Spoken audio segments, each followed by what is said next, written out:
আসসালামু আলাইকুম। অবিরাম বাংলার সংবাদে সবাইকে স্বাগত জানাচ্ছি। আমি নাইম ফাথম মুবিন। শুরুতেই বিআরবি কেবলস সংবাদ শিরোনাম। জানিয়ে দেব সর্বশেষ আপডেট বাংলা সংবাদ। শুরুতেই শিরোনাম। শুরুতেই জানাবো, দিল্লিতে বাংলাদেশ হাই কমিশন অভিমুখে মিছিলের ঘোষণা আরএসএসের, থাকছে বিস্তারিত প্রতিবেদন। এদিকে ভোটে আওয়ামী লীগের অংশগ্রহণ নিয়ে কি ভাবছে কমিশন প্রশ্নে সিইসি যা বলছেন। প্রিয় দর্শক, পুরো রিপোর্টটি উপস্থাপন করছি, ভিডিওটি না টেনে দেখতে থাকুন। থাকছে পালিয়ে যাওয়া শেখ হাসিনা আবারও রাজনীতিতে সক্রিয় হওয়ার ইঙ্গিত। জানাবো, আওয়ামী লীগ নতুন করে সংগঠিত হচ্ছে, আমার কাছে তথ্য আছে, কর্নেল অলি আহমদ।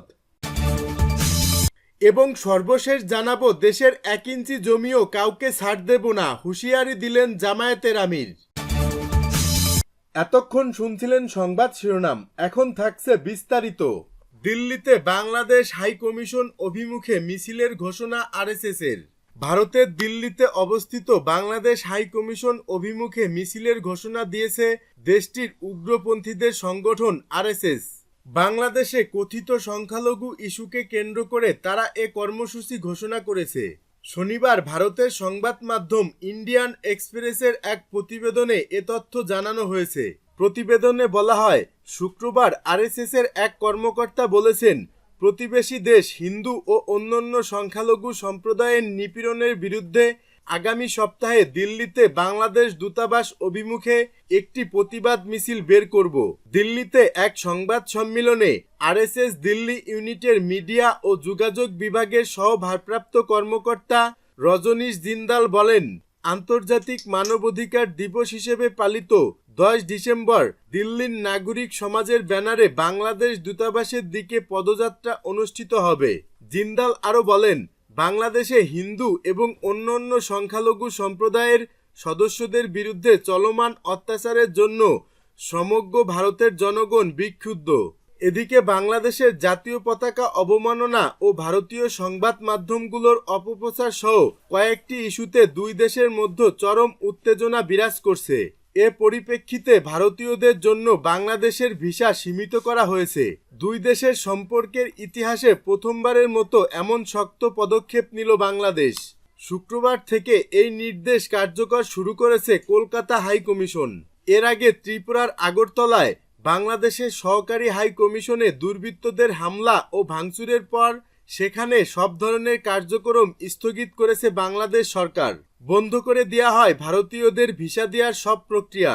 তবে দিল্লি বা আসাম মিশনের ক্ষেত্রে এমন ভিসা দেওয়া নিয়ে কোনো নির্দেশনা দেওয়া হয়নি। পররাষ্ট্র মন্ত্রণালয়ের সূত্র বলছে, কলকাতা ও ত্রিপুরার পরিস্থিতি পর্যবেক্ষণ করে দিল্লি ও আসামের ক্ষেত্রে একই রকমের নির্দেশনা আসতে পারে। বাংলাদেশের স্বাধীনতা পরবর্তী অর্ধ শতাব্দী সময়ে দুই দেশের দ্বিপাক্ষীয় কূটনৈতিক সম্পর্কে এখন সবচেয়ে অবনমন ঘটেছে বলে মনে করছেন কেউ কেউ, যার ফলে এমন নির্দেশনা।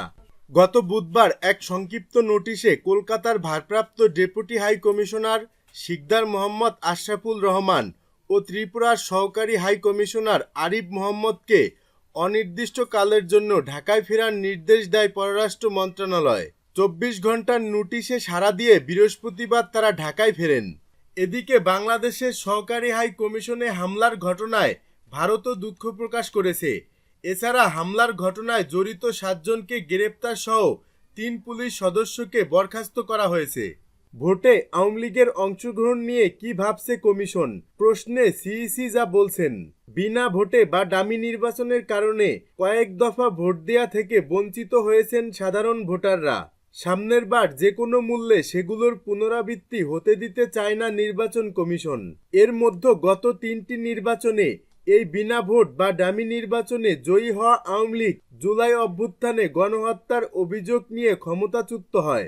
নিবন্ধিত এই দলটিকে বাদ দেয়া না দেওয়ার বিষয়ে কি ভাবছে ইসি, অথবা তাদের অংশগ্রহণের সম্ভাবনা কেমন দেখছেন তারা। প্রধান নির্বাচন কমিশনার এএমএম নাসির উদ্দিন যমুনা নিউজকে বলেন, আওয়ামী লীগকে আনা বা না আনার বিষয়ে একটি ফয়সালা হবে। আমাদের তরফ থেকে ওই বিষয়ে এখন প্রিম্যাচিউর মন্তব্য করতে চাই না। এ নিয়ে বিতর্ক চলছে, তা দেখি কোথায় গিয়ে শেষ হয়। শুনেছি কেউ আদালতে গেছেন এই ইস্যুতে। রায় যদি আসে আমাদের তাই অপেক্ষা করতে হবে একটু। আওয়ামী লীগের পতনে বড় ভূমিকা শিক্ষার্থীদের। এখন তারা নাগরিক কমিটি, বৈষম্য বিরোধী ছাত্র আন্দোলন সহ বিভিন্ন ব্যানারে সক্রিয়। শোনা যাচ্ছে রাজনৈতিক দল গঠনের কথাও। সিইসি বলেছেন, আইন প্রক্রিয়া সম্পূর্ণ করে যে কেউ দল গঠন করতে পারে, তবে কোনো দলকেই বিশেষ চোখে দেখা হবে না। তিনি আরও বলেন, কারো জন্য বিশেষ সুবিধা নেই। আমি মনে করি ওটাই তো বিশেষ সুবিধা, জনগণ যদি তাদেরকে সমর্থন দেয় এবং তাদেরকে ভোট দেয়। আগে তো মানুষ ভোট দিতেই পারেনি। নতুন কমিশন দায়িত্বকে চ্যালেঞ্জ হিসেবে নয়, সুযোগ হিসেবে দেখছে। মানসিকভাবে তারা প্রস্তুত আছেন বলেও জানান সিইসি। তিনি আরও জানালেন, শেষ বয়সে ভালো কিছুই করতে চান, এজন্য সুষ্ঠু ও প্রতিযোগিতামূলক নির্বাচন আয়োজনে বদ্ধপরিকর তার কমিশন। পালিয়ে যাওয়া শেখ হাসিনা আবারও রাজনীতিতে সক্রিয় হওয়ার ইঙ্গিত। ছাত্র জনতার অভ্যুত্থানের পর পালিয়ে ভারতে আশ্রয় নেওয়ার প্রায় 4 মাস পর বিদেশে বিভিন্ন স্থানে জনসম্মুখে বক্তব্য দিচ্ছেন বাংলাদেশের সাবেক প্রধানমন্ত্রী শেখ হাসিনা। গত সপ্তাহে তিনি যুক্তরাষ্ট্রের নিউ ইয়র্কে আওয়ামী লীগ আয়োজিত একটি অনুষ্ঠানে ভার্চুয়ালি যোগ দিয়েছেন এবং আগামী 8 ডিসেম্বর রোববার তিনি লন্ডনে আরও একটি অনুষ্ঠানে টেলিফোনে অংশগ্রহণ করবেন। বিবিসি বাংলাকে এটি নিশ্চিত করেছেন আওয়ামী লীগের সাংগঠনিক সম্পাদক খালিদ মাহমুদ চৌধুরী। এর আগে ইউরোপের 2টি দেশে একইভাবে বক্তব্য দিয়েছিলেন তিনি। এসব বক্তব্য দেওয়ার মাধ্যমে শেখ হাসিনা রাজনীতিতে টিকে থাকার চেষ্টা করছেন বলেও মনে করছে বিএনপি। মূলত গত 5 আগস্ট ক্ষমতার পট পরিবর্তনের পর বিভিন্ন সময়ে আওয়ামী লীগ সভাপতি শেখ হাসিনার কিছু ফোনালাপ সামাজিক যোগাযোগ মাধ্যমে ছড়িয়ে পড়েছিল। যদিও সেগুলো সত্যই তার কথোপকথন কিনা তা স্বাধীনভাবে যাচাই করা সম্ভব হয়নি। তবে সেই রেকর্ডগুলোতে তার দলের নেতাকর্মীদের উদ্দেশ্যে নানা ধরনের রাজনৈতিক নির্দেশনা দিতে শোনা গেছে তাকে। কিন্তু ওই সব ফাঁস হওয়া কল রেকর্ডগুলোকে বাদ দিলে শেখ হাসিনাকে এবারই জনসম্মুখে বক্তব্য দিতে দেখা যাচ্ছে। তার এই বক্তব্যের অর্থ কি এমন যে শেখ হাসিনা আবারও রাজনীতিতে সক্রিয় হচ্ছেন? বাংলাদেশ ও ভারতের মাঝে বর্তমানে যে ধরনের টানাপোড়েনমূলক সম্পর্ক চলছে, এর মাঝে হঠাৎ করে শেখ হাসিনার সরাসরি বক্তব্য দেওয়ার বিষয়টিতে অনেকেই মনে করছেন যে শেখ হাসিনা কিংবা আওয়ামী লীগ বিরতি ভেঙে ফের রাজনীতিতে সক্রিয় হচ্ছে। যদিও আওয়ামী লীগের সাংগঠনিক সম্পাদক খালিদ মাহমুদ চৌধুরী বলেছেন, আওয়ামী লীগ বরাবরই রাজনীতিতে আছে, তার নতুন করে ফিরে আসার তো কিছু নাই।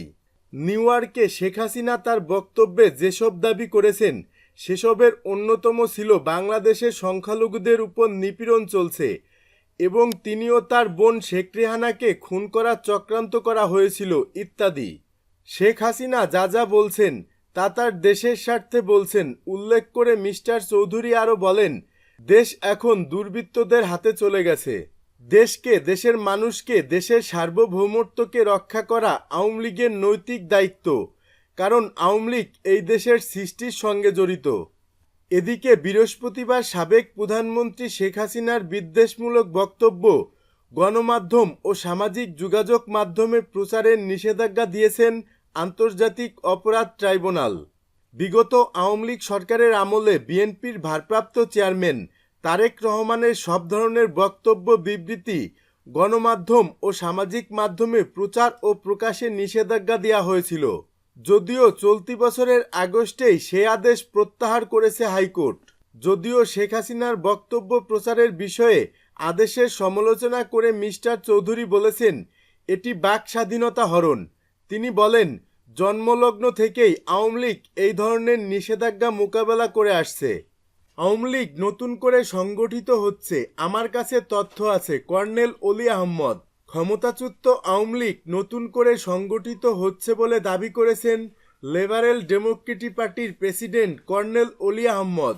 তিনি বলেন, আওয়ামী লীগ নতুন করে সংগঠিত হচ্ছে। কে সংগঠিত করছে, কে দায়িত্ব নিয়েছে, কোথায়, কখন এবং কোন বাসায় তিনি আছেন সে তথ্য আমার কাছে আছে। রাজধানীর মগবাজার এলডিপির কার্যালয়ে এক সংবাদ সম্মেলনে তিনি এসব কথা বলেন। অলি আহমদ বলেন, আমরা যদি মনে করি স্বৈরাচাররা বসে আছে, সেটা সঠিক নয়। স্বৈরাচারদের প্রথম, দ্বিতীয় ও তৃতীয় স্তর পুলিশ ও প্রশাসনে বসে আছে। এখনও স্বৈরাচারের দোসররা বিভিন্ন প্রতিষ্ঠানে স্ব অবস্থানে রয়েছে। আমি ডক্টর ইউনূসকে বলবো, আর কাল বিলম্ব না করে স্বৈরাচারের দোসরদের চিহ্নিত করুন। তাদের বদলি কোনো সমাধান নয়, চাকরি থেকে বাদ দিতে হবে। দুর্নীতির কথা উল্লেখ করে তিনি বলেন, আওয়ামী লীগের ইউনিয়ন পর্যায়ের দোসরদের কাছেও কোটি কোটি টাকা আছে। এটা শেখ হাসিনা নিজেও বলেছেন, তার পিয়নের কাছে 400 কোটি টাকা রয়েছে। অন্তর্বর্তী সরকারের প্রধান উপদেষ্টার নেতৃত্বে বিভিন্ন রাজনৈতিক দলের বৈঠকে অংশ না নিয়ে ফিরে যাওয়ার প্রসঙ্গে অলি বলেন, যে কোনো কারণেই হোক আমরা সেখানে উপস্থিত থাকতে পারিনি, যার জন্য সরকারের একজন উপদেষ্টা দুঃখ প্রকাশ করেছেন এবং তিনি বলেছেন আগামীতে এ ধরনের ঘটনা ঘটবে না। সুতরাং এটা নিয়ে আর কোনো কথা বলতে চাই না।